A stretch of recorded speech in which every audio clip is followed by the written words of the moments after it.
ഈ പ്രാവശ്യം government ഒരുക്കിയിട്ടുള്ള surprise ഗിഫ്റ്റാണ് ആജിമാർക്കുള്ളത്.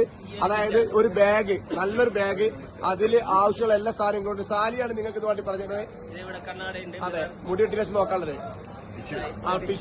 Tissue, കുളിക്കാൻ സംബന്ധമായത്, പിന്നെ നെയിൽ കട്ടർ കൊണ്ടുവരാൻ മറന്നവർക്കൊക്കെ നെയിൽ കട്ടർ ഉണ്ട്. പിന്നെ എറിയാൻ പണ്ടൊക്കെ കല്ല് പെറുക്കേണ്ടിയിരുന്നു. കല്ല് വരെ ഇവിടെ സ്റ്റോക്കാണ്. കല്ല് പെറുക്കാൻ വേണ്ടിട്ട് ആളുകൾ പോവായിരുന്നു. ഇപ്പൊ കല്ല് വരെ ഇവിടെ സ്റ്റോക്ക്. ചെരുപ്പുണ്ട് ഇവിടെ. അതുപോലെ തന്നെ കല്ല് പെറുക്കാൻ പോയിട്ട് ആളുകൾ തളർന്നിരിക്കും. പിന്നെ ഈ ഗവൺമെന്റ് എല്ലാ സൗകര്യങ്ങളും ഒരുക്കിയിട്ടുണ്ട്. നല്ല വാട്ടർ ബോട്ടിലുണ്ട്, നല്ല വാട്ടർ ബോട്ടിൽ, ഫാന്, വെള്ളം സ്പ്രേ ചെയ്യാൻ പറ്റുന്ന, വാട്ടർ സ്പ്രേ ചെയ്യാൻ പറ്റുന്ന സ്പ്രേയർ ഉണ്ട്. Small A C. ഓക്കെ, നിങ്ങളെ കല്ല് മെയിനായിട്ട് എറിയാനുള്ള കല്ലുടെ വെറുക്കേണ്ട ആവശ്യമില്ല. എത്ര കല്ലെടുത്തു കല്ല് വരെ പാക്ക് ചെയ്ത് വെക്കുന്നുണ്ട്. പണ്ടൊക്കെ കല്ല് മുസ്ദലിഫിൽ പോയിട്ട് നമ്മൾ പെറുക്കേണ്ടിരുന്നു. ഇനി എറിയാനുള്ള സ്ഥലത്താണ് പോയിട്ട് എറിഞ്ഞാൽ മതി. എല്ലാ മുസല്ലുണ്ട്, ഒരു ബാഗ് ഉണ്ട്, അങ്ങനെ എല്ലാ സാധനങ്ങളും ഒരുക്കിയിട്ടുള്ള ഒരു ഹജ്ജാണ് ഈ പ്രാവശ്യം സെറ്റ് ചെയ്തിട്ടുള്ളത്. വളരെ ഓക്കെ, ഇഷ്ടംപോലെ ഫുഡാണ് ഈ പ്രാവശ്യം ഹജ്ജിന് വന്ന ആളുകൾക്ക്. മീനൊക്കെ നല്ല സൗകര്യത്തിലാണ് ചെയ്തിട്ടുള്ളത്.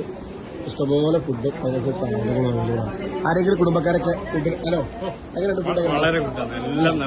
വിരുന്ന് വന്നാർക്കുണ്ടല്ലേ?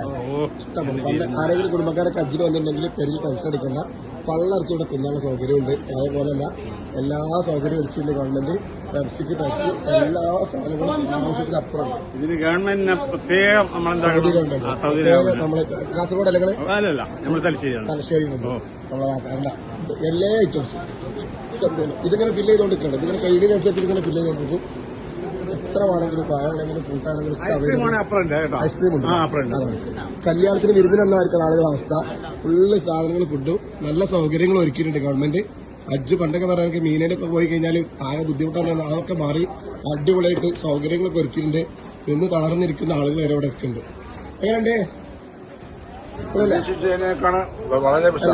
ഗവൺമെന്റ് നല്ല ഡെവലപ്മെന്റ്, ഓരോ കൊല്ലം ഗവൺമെന്റ് ഡെവലപ്മെന്റ് ചെയ്യാണ്. ഇപ്പൊ മീനേല് അതുപോലെ അറക്കയിലൊക്കെ എന്താ പറയാ, കണ്ടോ ഇരുന്ന് തളർന്നിരിക്ക. ഓക്കെ, നിങ്ങളെ പേര് നിങ്ങളെ പറഞ്ഞല്ലോ, എനിക്കറിയില്ല. സാലി, മജീദ്, അസ്ലം, സാറാപുരം, ഷുഹൈബ്, ഇതാണ് മീനയില് ഒരു ബുദ്ധിമുട്ടില്ല. വ്യാപാരക്കാരൊക്കെ ഉള്ളത്, നല്ല സൗകര്യം, നല്ല ഫുഡ്. കുടുംബക്കാരെങ്കിലും ഹജ്ജിന് വന്നിട്ടുണ്ടെങ്കിൽ ഇതെല്ലാവർക്കും ഒന്ന് ഷെയർ ചെയ്ത് കൊടുക്കുക. വേർക്കാർ ടെൻഷൻ അടിക്കണ്ട, നല്ല റാക്കാണ് എല്ലാം. പിന്നെ ഓരോ കൊല്ലം കൂടുതലും ഗവൺമെന്റ് പുതിയ ഡെവലപ്മെന്റ് ചെയ്തിട്ട് സൗകര്യങ്ങൾ ഒരുക്കി കൊടുക്കണം.